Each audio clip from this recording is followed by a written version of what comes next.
Good morning mga ka-divers. Kahahon na natin sa dagat. Ito yung biyaya. Yun no. Yun. Kahit konti meron. Isang alimango at saka alimasag. Konti yung alimasag. Maliliit pa. Pero goods na goods yan. Pang ano natin sa tambo. Pang subak ba. Yun no.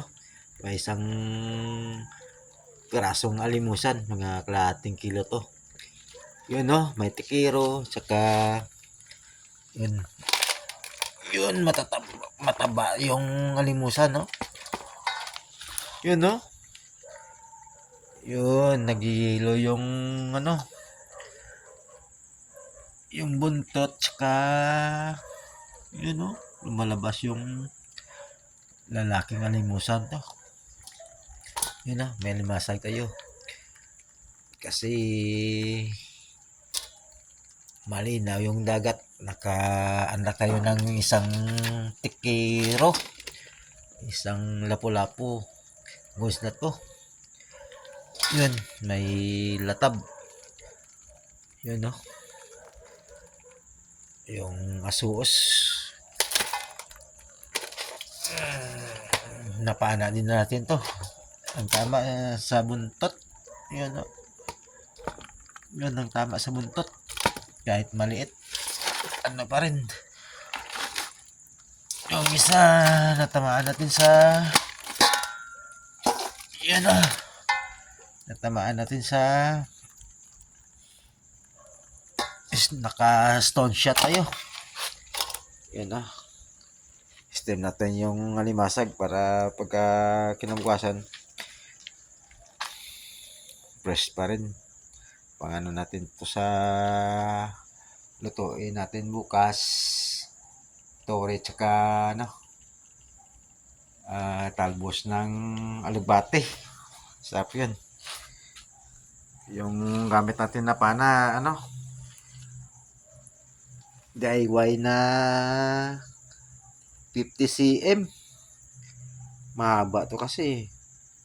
Yung ano, 4 mm. Yung shafting. Ayan no. Yung shafting natin na ano nasa bato. Yan no. Sain natin to. Hindi masyado matulis. Saktuhan lang. Pag tumama sa bato, pag matalim, nagano yung shafting natin, nagpupurol.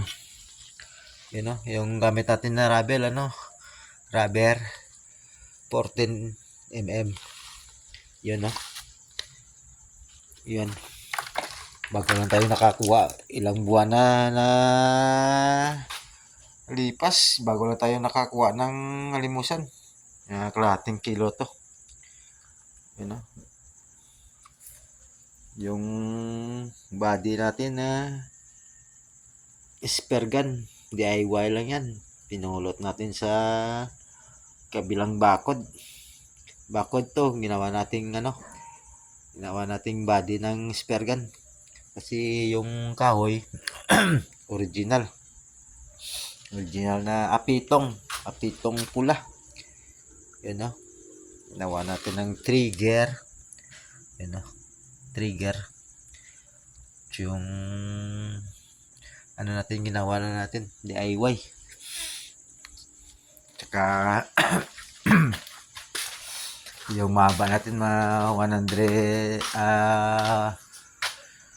80 cm hindi pa natin masyadong nagamit kasi hindi pa natin na yung artificial rep natin kasi may bagyo pa, hindi pa natin inumpisahan ginagawa. Ito yung mga DIY na badyaw type. Yun no.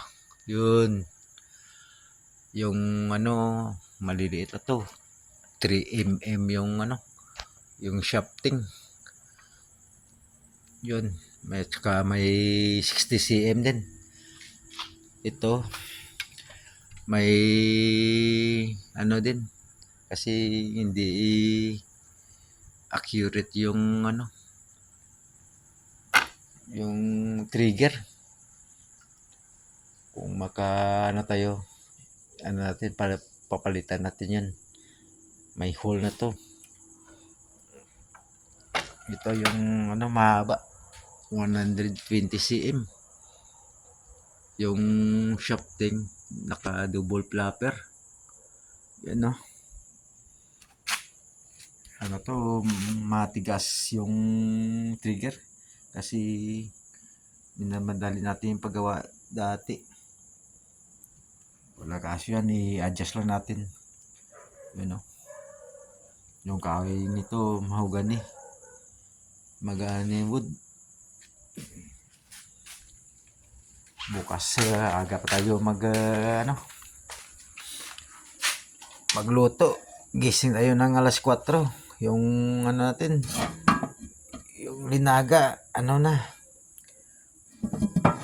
malambot.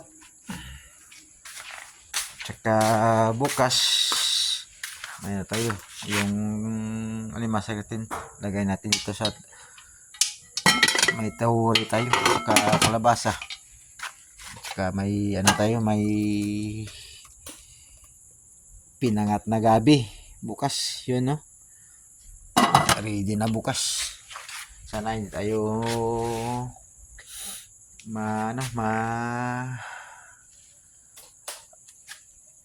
masyadong mapagod.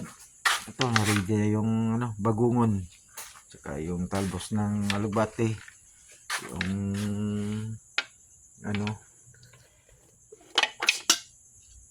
pang sa pansit tayo bukas. Yun ito yung gulay ng lalagyan natin ng limasag. Thank you for watching. Good night. Bye bye. Hanggang dito lang. Share and like and follow Solimar Divers. Bye bye.